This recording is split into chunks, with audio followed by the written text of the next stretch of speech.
I said at the start of the show I would have joining us in studio a gentleman who is running for Dallas City Council. He's actually now in a runoff. We just had, as I keep mentioning, we had our elections this past Saturday, May 1st. He's in a runoff for District 11, Barry Wernick. And one reason I wanted to have him in here is because we have in Dallas these kind of issues that are all over the country, the same kind of issues people are facing. We have in Dallas, astonishingly, a city council seemingly willing to at least partially defund the police, which I know all of you, we have listeners around the country, and some of you are thinking, that's something you think happens in California, but not Texas. You'd be wrong. It happens here in Texas. And we also have in the Dallas area a very large and growing homeless encampment in a very popular area, an intersection where many people have to go by almost every day. That's growing, seemingly no responsible response from our city government. So these are kinds of issues that we have here in Texas and elsewhere. So without further ado, I'd like to introduce my friend and candidate for City Council, Barry Wernick. All right, well, thank you for having me. I'm really excited to be here. I watch the show all the time. And oh, yay. A little plug. But no, I do, and I really enjoy what you have to say, and you just get so much in such short time. This is because I grew up in New York, I can speak quickly. That's why. But okay. Go ahead. Yeah. All right, I'll try to catch up with you then. Okay. All right. Now, I'm from Dallas, so we'll this is fast for us here, right? Yes, okay. Yes, yeah. Okay, so I do want to just, first of all, I love that you're running. I think it's an amazing thing for someone, especially you're a lawyer, you have lots of things you could be doing with your life. Why in the world would you run for city council? Well, I love this city. I love my family. And I grew up here, and I worked all over the world. I worked all over the U.S. All the great cities, or cities that were once great. Yeah. And, it was 13 years ago I moved back to settle down, find my Texas girl, which I found, and raise a family in the greatest city I knew. And 10 years ago, everything was going great, because it took a few years. 10 years ago, I married my wife, and we started having children, and, well, Dallas was one of the safest cities in the country. At the time, we were adding 200 police officers to our force every year. And every year we did that, crime was going down. And I'm telling you, I thought this is everything I had ever dreamed of. I'm back at home, back in Dallas, have my wife, have my children, everything's going in the right direction. Our budget was $2 billion at the time. Now, 10 years later, today, our budget is $4 billion. So we've doubled the budget. How many more police officers do you think we have? I'm not going to guess. Well, we have about 1,000 less police officers. Than we had 10 years ago. Than we had 10 years ago. Oh my gosh. This is unacceptable. It shows where the priorities are of our city council. And last summer was really the first time I actually started looking at city leadership and looking at, well, how important is that? Well, it's really important. Look around the country, right? You look at Portland, Seattle, San Francisco, Chicago, Detroit, Minneapolis. I can keep on going on. A lot of these once great cities, incredible cities, some of them I've lived in and enjoyed, literally burning themselves to the ground. And it wasn't the federal government, and it wasn't the state. It was city leaders. It was city councilmen that were making these decisions.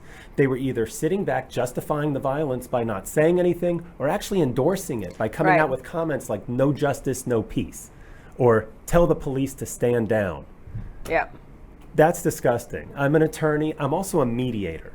And that's what I've devoted my practice to the last decade, is mediation. There is never a time in a civil society to justify violence. And that's what all these leaders were doing. And that's what they were doing. I was amazed. In Dallas, Texas, 11 out of the 14 city councilmen voted to defund the police. I want to jump on and ask about that, because I know another candidate made the argument about defunding the police, and someone from the media was saying, well, that wasn't exactly defunding. You're uninformed. Tell me what they did. No, they took $7 million out of the overtime pay, and that was after negotiating over and over and over again. It was my city council person was actually the one authoring the amendments, and they got down to $7 million of defunding the police. And they actually did defund the police. They start saying things like reallocate. Well, we reallocated. Oh, that's very different, reallocated. Right. Well, when you're dealing with a theater at Bishop Arts Theater and spending $100,000 over there, that isn't really reallocating to anything to public safety. Right. Or a electric car study. That's not really allocating to public safety. What the result was when we defunded the police was, number one, as of April, we've already gone through our whole police overtime budget, okay? For all of 2021. So the police overtime budget has been, right, we've gone through it. Number two, our property crime had doubled. Now, Dallas's property crime rate is worse than Chicago's. And third, our murder rate. Yeah. So last year, we had the most murders ever since 15 years prior. Okay, the most murders. This is during COVID, by the way. People are at home. Yeah, most people are home, yeah. Right. We had the most murders in Dallas. Now, this year, after we defunded the police, murders have gone up 33%. So Dallas at one time was one of the safest cities in the country. Now, Dallas, 95% of the cities in this country are safer than Dallas. It's unbelievable. My gosh, How I hate can I hearing that. sit back? Now, I'm not a politician. I've never been in city government. But when I saw what was out there and who was running, basically more of the same, hand-picked successor to our current councilwoman, she's been sitting on the city planning commission for the last 6.5 years. I thought, there's no way I'm going to let her win. And my wife said, you better stop complaining. Step up and do something about it. Good for her. And she said, otherwise, you do something now, otherwise we're moving to the country. And my kids were like, well, do we get a horse? And I was like, oh. Yeah. And it sounded nice. But no, what's great about Dallas is it's an international city. There are 57 different languages spoken here. You've got arts and culture and everything, things that everyone should have. And Right. this was what was wonderful about Dallas. An international city, but had that country vibe, that country feel, where you knew your neighbors and you said hello and you didn't have to ride your bike home before dark. In fact, you could have your kids play out in the front yard Right. and not worry about it. But now we don't have enough police officers, not only not to answer a domestic violence call, we don't have enough police officers to handle what is now number one, where Dallas has made it number one, and that is human trafficking and sex trade. It's a $100 million a year industry in Dallas. How can we expect the police to actually address that issue? They can't address the minor ones. We don't have beat cops anymore that have their own neighborhoods. They're running all over town. There just aren't enough police officers. Yeah, well, you know the anecdotal stories, but not enough police officers. You heard many people telling stories about, they came home in the evening, their house had been robbed. They call the police and they get, maybe several hours later, finally someone comes, or people calling, complaining about drag racing on streets not too far from where I live, and they call the police and they say, we sat and waited, they just never came. And so things are changing. I know I committed to a quick time thing. I want to be sure we hit the other big issue that is really problematic in Dallas. So I mentioned when I was introducing you, but we've now had homeless encampments. We had a discussion in this show on Saturday about in Austin, how the voters in the city of Austin finally said they changed the city council, overruled their city council and said, we're going to go back to where it's actually not legal to camp on public property, to set up your tent, sleep out in public, which Austin had become. It was on the way to becoming like San Francisco. I mean, just a homeless squalor everywhere. Well, Dallas which is often viewed as a conservative alternative to Austin, and we didn't have this problem until recently. Now we do. And I'll tell you, I read all sorts of local commentary by people. And so you have people saying, I can't drive my normal route to go to work or wherever they go. And there's a massive homeless encampment. There's all sorts of unpleasant, inappropriate behavior on the part of some of these people. And you hear some people saying, can't you clear them out? And other people saying, but where do they go? A lot of them are clearly not mentally healthy. They have other issues. So and it's a struggle because people do still have a heart, even though they want to have Dallas. We want to stop the seeming growth of homeless squalor everywhere. So what's the answer? That's the biggest question of all. That is. It's been one of my priorities since day one. I've had the same priorities, by the way, in my campaign from the day I started. Why? Because my opponents didn't have any priorities. They just wanted to continue with the same. One of them was public safety. I earned the endorsement of the Dallas Police Association. They trust me. They gave me the endorsement, not my opponent. When it comes to homelessness, this is an issue from day one that I've been addressing and consulting with experts. Ron Hall, who wrote the book, it's Life Story. Same kind of different as me. That's Yep. it. So if you've read the book or even seen the movie, Both. Okay. This is his story, and it's true. And these are the people as city councilmen, when I'm a city councilman, that I'll be consulting with. Ron Hall has endorsed me.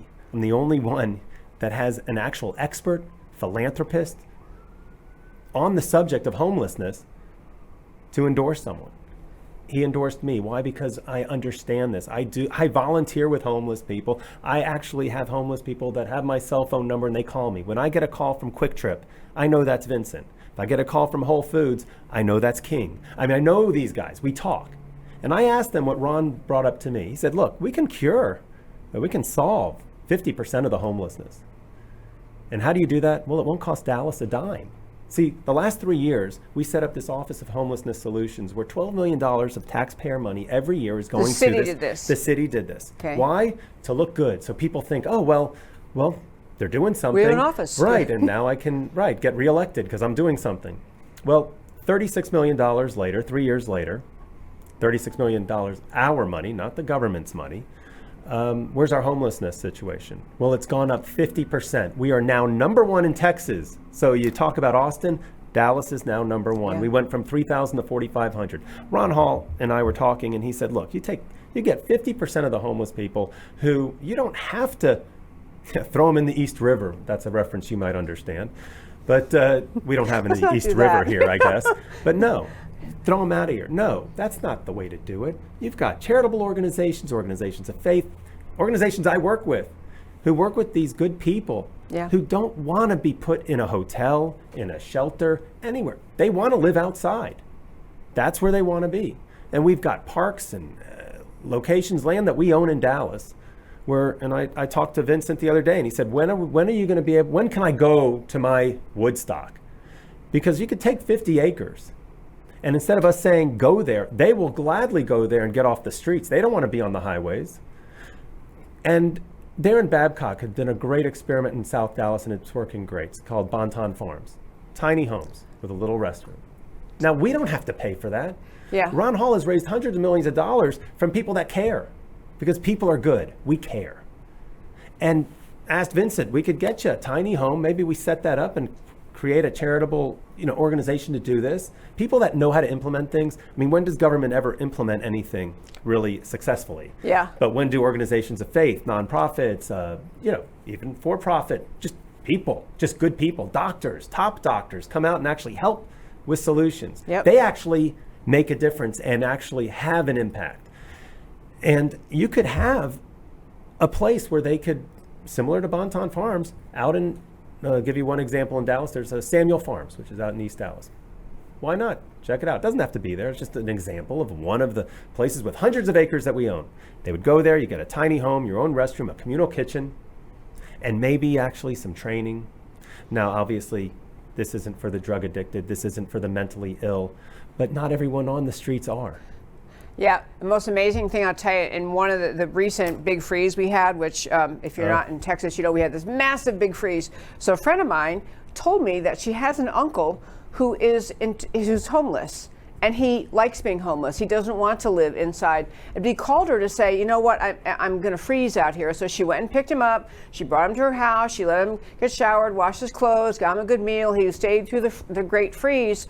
But the moment it warmed up, he said, I want to go back out. And he went back out to the homeless area, which I mean, it's unfathomable to most people. So, to her, she said, hey, he's not hurting anybody. He's not committing crime. And for whatever reasons he has, and he's not, she would say he's not mentally ill. He's not addicted to drugs. He just doesn't, he'd rather live outside. I think it's astonishing, but he doesn't want the rules of society. They want to do their own thing, but still, are they breaking the law? Now, if someone's breaking the law, we need to catch them in the act, put them in jail, and not for the night, especially if they're drug addicted. Put them in the jail for what?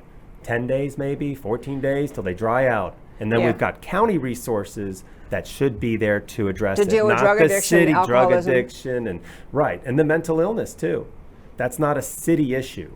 There are a lot of things when you look at our city budget, what we're spending on just to look good for the voters. Like we're doing something. And no, I can give you little things like senior ride. Well, senior ride should be a DART issue, right? We give DART $300 million a year, over $300 million. They should be paying for that. But maybe if makes city council person look good if, city's doing this. City's paying for senior rides. It's a great program, but not for us to do. Senior dental. That's a county issue. There are all these things. We have human resources departments in every department in our city. We could cut it down to one human resource department. Maybe that would be a way to save money. There are a lot of ways that we can fund our public safety and also not throw things at problems that really Dallas, the city, should be involved in, like homelessness. I mean, we already have resources for that. Yeah. And people out there that want to help. So that was thrilling news. So Barry Wernick, you're running for City Council, yes. District 11. I know your website because I looked it up. Wernick, Wernick, the word for FOR, Dallas.com, WernickForDallas.com. Yes. When is the runoff? So the runoff is May 24th, and it goes through May 30th. Then Memorial Day, there's no voting. Then it continues on June 1st, and that's the early voting. And then the actual election day is Saturday, June 5th. And okay. Please get out there and vote. Go to WernickForDallas.com. If you can donate to my campaign, that would be great. It really is time to, well, we don't have any more time for having more of the same. It's time for new leadership. It's time for conservative leadership. And I am the one. So let's bring some sanity back to Dallas City Council, and let's make Dallas safe and strong again. Great ending. Thank you so very much for coming in and joining me today. Thanks for coming. Hey, thank you for having me. I'm really excited. Thank you.